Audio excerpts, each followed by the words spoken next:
네, 안녕하십니까. 글로벌 모니터 김수원입니다. 오늘은 배당 말씀을 좀 드리려고 하는데요. 지금 해마다 빠르면 1월, 2월, 3월에 집중적으로 회사들이 배당 공시를 내놓습니다. 제가 최근에 그 배당 관련된 그 내용들을 좀 살펴보니까 그 포스코하고 현대모비스 그리고 SK 하이닉스의 그 배당과 관련된 내용들을 조금 눈여겨볼 필요가 있어서 오늘은 이 세 회사의 배당과 관련된 이야기를 좀 말씀을 드릴 텐데요.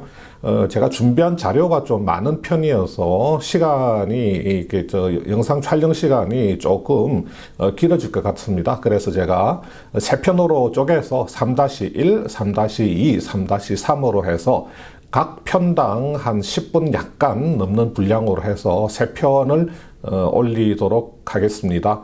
그 내용들이 이렇게 조금 그 말랑말랑한 내용도 있고, 그 현대모비스 관련된 내용은 여기 살짝 조금 약간 어렵게 느껴지시기도 하겠지만 저하고 같이 이렇게 한번 공부를 해보시면 여러분들 투자 활동하는데 다 도움이 되실 만한 그 내용이 될 거라고 그렇게 생각합니다. 하이닉스 같은 경우는 2022년부터 2024년까지 3개년간의 그 배당 정책에 대한 내용이기 때문에 여러분들 알아두시면 좋을 것 같아서 한번 소개를 해드리도록 하겠습니다. 그래서 지금 3-1편에서는 일단은 포스코 이야기, 여러분들 아마 아시는 분은 다 아시겠지만 포스코 배당에 대한 이야기를 한번 말씀을 드려보도록 그렇게 하겠습니다. 자료를 한번 보시겠습니다. 최근에 이런 기사가 하나 있었죠. 최정호 포스코 회장 배당 약속 못 지켰다. 그래서 어떤 내용이냐면 포스코가 2021년 실적으로 사상 최대 실적을 냈는데도 배당 성향을 30% 유지하겠다고 약속했던 중장기 배당 정책을 실행하지 못할 것으로 분석이 되고 있다. 이런 내용입니다. 자, 이런 기사들이 몇 건이 나왔습니다.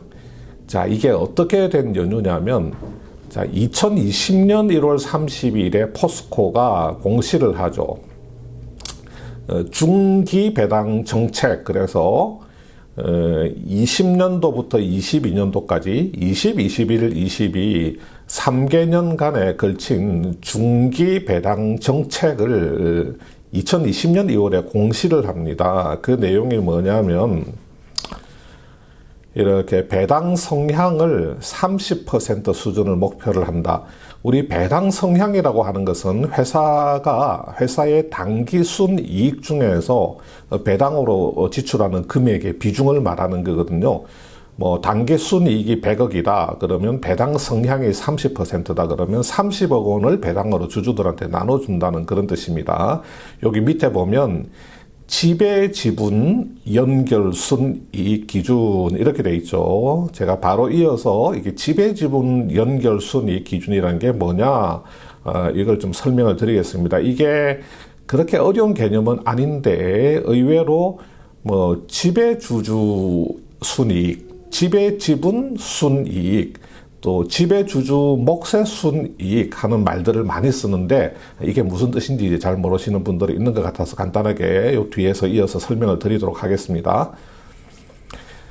자, 배당 성향은 말씀드린 대로 당기 순이익 중에서 배당금 비중이다. 자, 그 다음에 지배 지분 연결 순이익 기준의 당기 순이익인데 현금 유출이 없는 일회성 비용은 조정을 한다. 이건 당연한 이야기고요. 자, 예를 한번 들어보겠습니다. 자, 포스코가 있죠.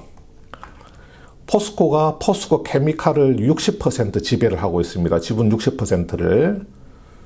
그러면 이렇게 지분을 많이 가지고 있으면 일반적으로 50%를 초과하는 지분을 가지고 있으면 포스코는 지배기업이다. 이렇게 이야기를 하죠. 이 지배기업 포스코의 주주로는 갑을병 세 사람뿐이라고 가정을 하겠습니다. 자, 그 다음에 포스코 케미칼은 종속기업이 되죠. 지배기업이고 종속기업이고, 이 포스코 케미칼의 이 40% 주주로는 ABC가 있습니다. 그러니까 포스코 케미칼이라고 하는 회사는 포스코가 60% 지분을 가지고 있는 지배기업이고 나머지 40% 지분은 A, B, C 세 사람의 주주가 가지고 있다. 이렇게 가정을 해볼게요. 자, 포스코가 당기 순이익으로 300을 발생시켰다. 당기 순이익이 300이다. 포스코 케미칼은 당기 순이익이 100이다. 자, 이런 상태에서 연결 기준의 포스코 당기 순이익을 한번 구해보겠습니다. 지배기업 포스코는 당기 순이익 300, 종속기업 포스코 케미칼은 당기 순이익이 100이다. 그러면 연결 기준으로 포스코의 당기 순이익은 얼마냐 이렇게 했을 때, 자, 단순하게 한번 더해봅니다. 300하고 100을 더하면 400이 되죠. 자, 이 포스코하고 포스코 케미칼은 서로 내부 거래는 없다. 이런 그 가정을 해보고, 자, 지배기업 소유주의 목, 이 당기 순이익 중에서 지배기업 소유주의 몫은 얼마냐? 이렇게 물어보면, 지배기업이라고 하는 것은 포스코를 말하죠.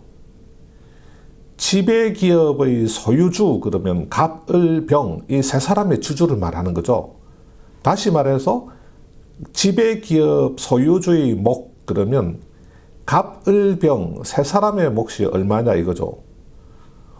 포스코가 스스로 창출한 300, 이거는 당연히 고스란히 갑, 을, 병의 몫이 되는 건데, 포스코 케미칼이 창출한 당기순이익 100은 이걸 다 가져오면 안 되죠. 포스코가 가지고 있는 지분이 60%밖에 안 되기 때문에 100 곱하기 60을 해서 60만큼을 포스코가 가지고 오게 되죠. 그래서 갑을병 세 사람의 몫이 되는 것은 포스코가 창출한 300, 그 다음에 포스코가 지분율대로 끌고 올 수 있는 100 곱하기 60, 60, 이거를 더하면 360이 되는 겁니다. 그래서 지배기업 소유주 몫의 당기순이익은 360이다. 자, B집의 주주의 몫은 얼마인가? 이렇게 물어보면 B집의 주주는 여기 있는 A, B, C 세 사람입니다. 이 종속기업의 40% 지분을 가지고 있는 A, B, C 세 사람이 B집의 주주거든요. 그러니까 100 곱하기 40% 하면 40만큼이 B집의 주주의 몫이다. 그래서 당기순이익 400이 지배기업 소유주 목 360과 B집의 주주의 목 40으로 이렇게 나눠진다. 그래서 우리가 배당을 당기순이익 기준으로 배당을 할 때는 이렇게 지배기업 소유주 몫인 360을 기준으로 해서 배당을 하게 된다. 이런 이야기가 되겠습니다. 자, 올해 1월 달에 포스코가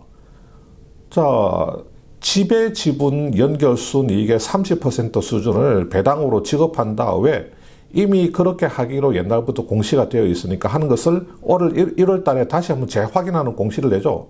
그리고 최정호 회장이 주주들한테 레터를 보냅니다. 그 레터에 보면 당사는 중기 배당 정책에 따라서 2022 사업연도까지는 연결 배당 성향 30%를 유지할 것이고, 이게 올해 1월 달에 주주들한테 보낸 레터란 말이죠. 그러니까 주주들은 철석같이 그렇게 믿고 있었죠. 그런데 올해 포스코 21년도 포스코 사업 실적을 보니까 당기 순이익 중에서 지배주주 순이익이 얼마냐? 여기 나와 있는 대로 6.6조 정도 되는 겁니다. 20년도에 1.6조밖에 안 됐는데 21년도에 6.6조로 어마무시하게 증가했죠. 한 300%, 퍼센티지로는 300% 이상 증가해버린 겁니다. 자, 이렇게 증가를 했으니까, 자, 지배기업 소유주의 목 또는 지배주주 순이익이 6.6조인데 여기다가 30%를 곱하면 배당으로 얼마가 나가야 되냐면 1.9조가 나가야 됩니다. 그러면 주당 26,000원 정도가 나가야 돼요. 그런데 포스코는 이만큼 배당을 안 하죠. 실제 지급 배당금은 얼마냐? 작년에 실시했던 중간 배당, 그리고 이번에 나가게 될 기말 배당을 다 합쳐서 17,000원밖에 안 된단 말이죠. 약속을 안 지킨 겁니다.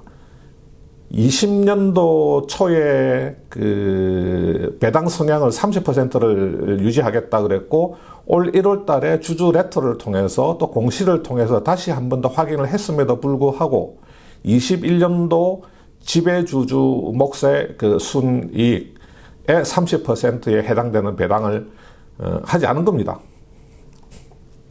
그러니까 당연히 최종호 포스코 회장 배당 약속 못 지켰다. 세상에 돈 잘 벌었다고 못 주겠다는 이 무슨 이런 게 이제 포털에 막 올라오는 겁니다. 최종호 포스코 회장의 배당 약속 기만 행위 탐구. 포스코 배당 결정, 배당 성장주의 존재를 부정하다니 이제 이런 내용들이 막 올라오는 거죠. 이제 주주들의 분노가 치솟는 겁니다. 자, 이게 작년 21년도 결산 같으면 올해 1월 초 같으면 포스코 정도 되면 어느 정도 단기 순이익이 날 것이다 하는 것은 예상을 할 수 있죠. 당연히 그러면 올해 1월 달에 주주 레터도 그렇게 나가면 안 되는 거고 1월 초에 그냥 예정대로 30% 배당을 하겠다 이런 공시까지 이렇게 내보내서는 안 되는 겁니다. 공시를 내보내고 주주 레터까지 올해 1월 달에 공식적으로 내보내놓고 2월 달에 가서 말을 뒤집는 그런 상황이 벌어지게 된 겁니다. 물론 단기 순이익 자체가 워낙 급작하게 많이 급증을 하다 보니 30% 배당을 뭐 지키겠다 그러면 그 전에 충분히 주주들하고 커뮤니케이션을 해서 왜 이 약속을 못 지키게 되는지 하는 입장을 공식적으로 밝혀야죠. 1월 달에 주주 레터하고 공시를 통해서까지 밝혀놓고 갑자기 한 달 남짓 만에 그 약속을 슬그머니 뒤집고 공식적인 아무런 입장도 공식적인 입장을 표명하지 않고 있는 이런 행위는 포스코가 지금 뭐 물적 분할을 해서 지주회사 체제로 가고 뭐 경영 투명성을 뭐 높이고 어쩌고 저쩌고 뭐 이렇게 떠들고 있는데 은행에 일치하지 않는 그런 그 부분이라고 밖에 볼 수가 없습니다. 자, 보시는 것처럼 2월 달에 들어와서 이렇게 많은 기업들이 그 수시공시 의무 관련 사항 해서 이런 제목의 공시를 많이 내놓고 있습니다. 이런 기업들이 또 이제 이렇게 많이 나오고 있죠. 이런 공시들의 대부분이 회사의 그 중장기 대개 3개년 중심의 그 배당 그 공시 내용입니다. 그런데 여기 보면 뭐 우리 회사는 뭐 무엇을 기준으로 배당금을 정하겠다. 뭐 단기 순이익을 기준으로 정하겠다. 우리 회사는 그 잉여 현금 흐름을 기준으로 배당을 정하겠다. 몇 퍼센트를 배당하겠다. 이렇게 다 약속들이 다 되어 있습니다. 이 약속들 어떻게 믿을 수 있죠? 포스코의 그 행태만 본다면 나중에 포스코처럼 이익이 많이 났다고 해서 슬그머니 뒤집을 수 있다고 말하지 않을 이유가 없죠. 예, 신뢰가 확 떨어진 겁니다. 포스코 때문에. 자, 포스코가 더군다나 공식적인 그 배당에 대한 입장을 밝히지 않고 있는 부분도 이해가 안 되는 부분이죠. 다른 회사도 아닌 그런 포스코가. 자, 우리가 일반적으로 그 배당금을 산정하는 기준은 회계상의 이익인 손익계산서상의 단기 순이익을 기준으로 몇 퍼센트를 배당하겠다 이렇게 이야기를 하는 경우들이 많고요. 예를 들면 단기 순이익이 1,000억이라 그러면 1,000억의 30%인 300억을 하겠다. 그 다음에 현금 흐름을 기준으로 하는 경우가 있습니다. 회사가 연간 잉여 현금 흐름을 얼마를 내면 그것의 몇 퍼센트 FCF 프리캐시 플로우를 몇 퍼센트를 배당하겠다 이렇게 할 수 있는데 뭐 단기 순이익, 회계상의 이익인 단기 순이익을 기준으로 하더라도 뭐 일회성 이익은 제외한다, 또 일회성 비용은 제외한다, 또는 일회성 이익과 비용, 즉 일회성 손익은 제외한다, 뭐 이런 식의 조건 문구가 붙는 경우들이 많습니다.